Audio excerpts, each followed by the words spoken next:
Motorhead Garage, presented by Dragonfire Tools.com. Brought to you by Shock Therapy, Ride Your Way. Shade Wagon, throw some shade.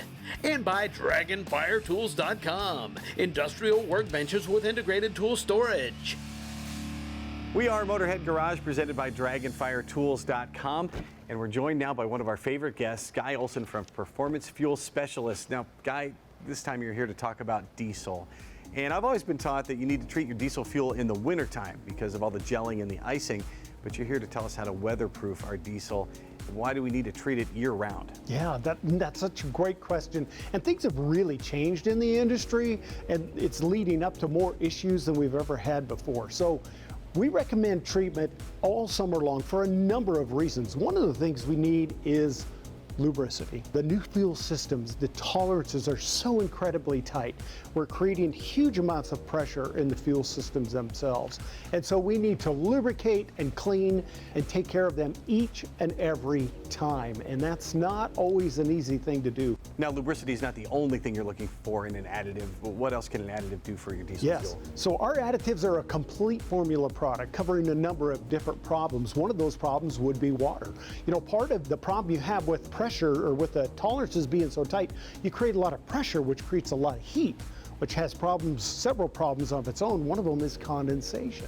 So while in the wintertime you worry about getting a water freeze up, you really generate the water in the summertime. And so the product is going to take a little water out every time you fuel, so when winter gets here, we don't have a tank full of water. And we talk about system cleanup when it comes to diesel fuel. Why is cleaning your entire fuel system so important? Well, because of the tolerances, you see with a very small buildup, simply 3% buildup in an injector nozzle relates to a 12% loss of performance and efficiency. A micro amount of deposit can make a big difference. And who can afford a 12% loss of efficiency? Not to mention all the problems that brings with fuel in your engine oil, fuel dilution, and soot level.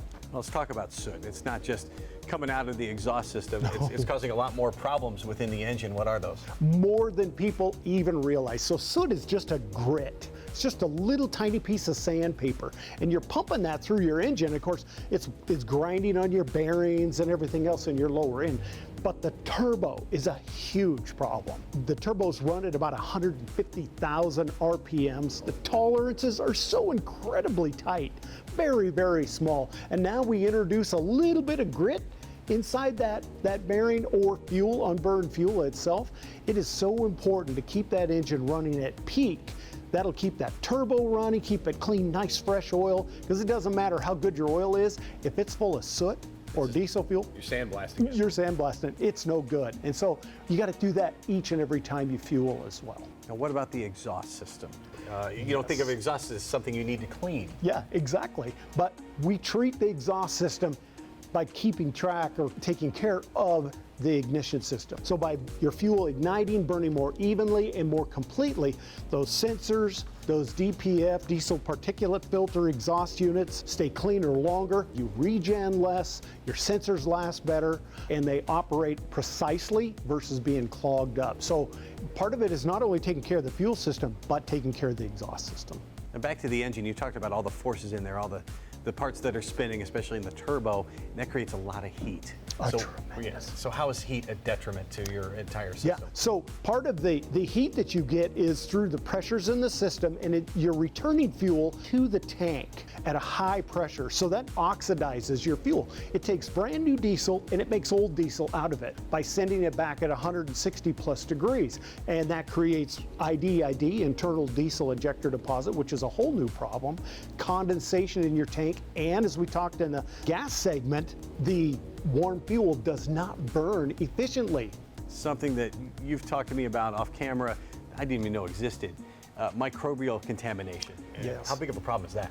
Yeah, microbial contamination has continued to explode. Part of it is because of ultra-low sulfur fuel. Part of it is because of the heat we're generating with the new high-pressure engines, which creates water, which is oxygen for these bugs. These bugs love warm fuel, and they love water. And they actually grow in your gas and your diesel, but primarily your diesel. So one of the things we've done, because we work with a lot of fleets, is come up with a microbial self-test kit. You can easily take a sample out of your fuel filter itself, put it in the vial, set that on the side. We've got a paper with the different problems you have and the degree you have them. You find out, you give us a call, and we will walk you through the steps and the product that you need to take care of that particular problem. Your fuel system makes up 2/3 of the cost of an engine like this, so you want to maintain it, you want to make sure it stays clean. You can do that with PFS. You can learn a lot from Guy on the videos that he's done. You can also subscribe to his newsletter. And if you have a fleet, bring this guy to your company. He does this all the time. He can educate your employees on what it's like to take control of your fuel system. You're going to learn stuff you never even dreamed of. You can find all this and a whole lot more at fuelguys.com. And you can find more Motorhead Garage presented by Dragonfire Tools.com just around the corner.